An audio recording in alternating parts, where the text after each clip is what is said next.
What's up, y'all? Fens the Spook back from a long hiatus on YouTube.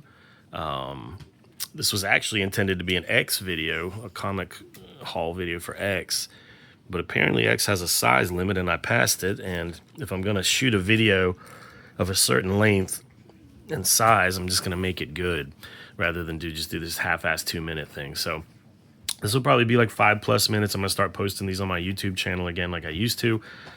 So whether you're from X and checking me out, I appreciate you checking out my YouTube channel. If you're from YouTube and you haven't seen me in years, I'm back. You can find me on X, blah, blah, blah. Oops, don't need any of that stuff. All right, so anyway, what's the deal here? Went to the local Colosseum of Comics at the probing of Thirsty's New and Used, X guy I like to follow. I'm going to call it X. I know everyone wants to call it Twitter, but it's called X.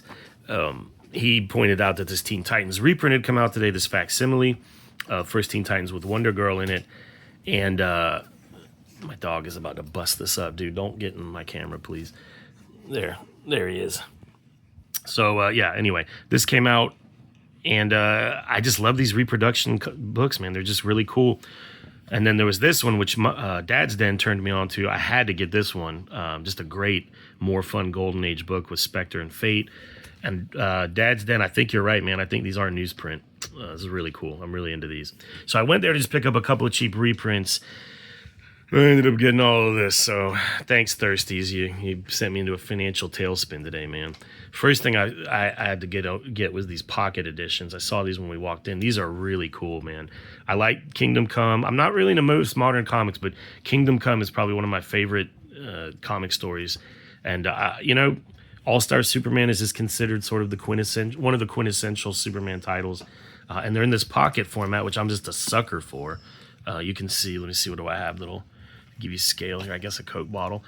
So they're not really pocket-sized in the sense that they would not actually fit in your pocket, but they are pocket-sized in the sense that they are much smaller than your average graphic novel. Throw them in your backpack, keep them in the backseat of the car, something like that. So those are pretty cool. I guess we'll start with these.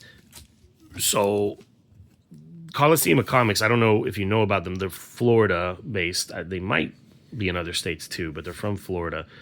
They're a chain in the sense that there are many of them around the state, but they're all owned by the same guy.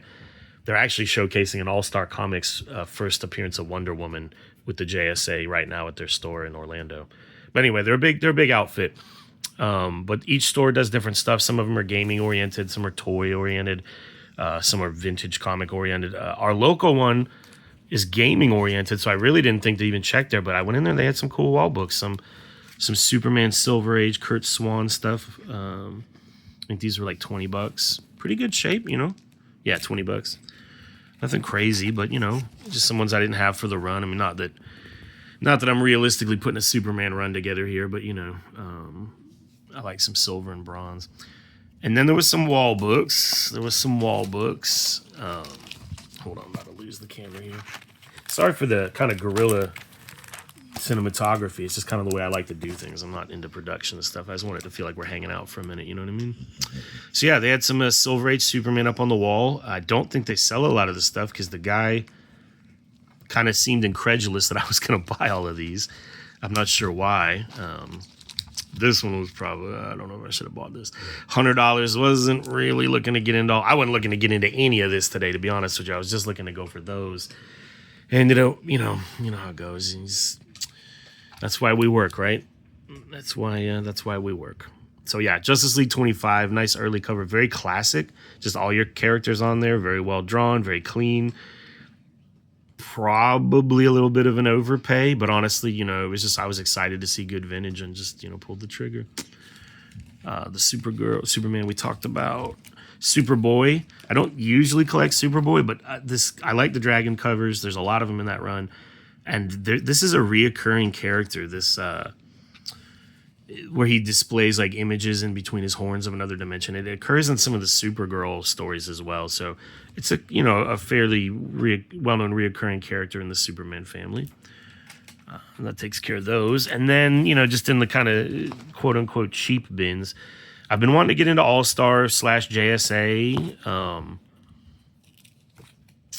I don't really know what I'm doing. I don't really know how many of these there are. I kind of just bought what they had because they were like $2.50 a piece, up to $6 a piece.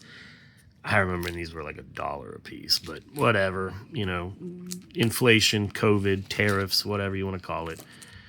So hopefully I got a little start on the run. I know First Power Girl is in this run, so I know that's going to be kind of the expensive part when I get there, if I get there.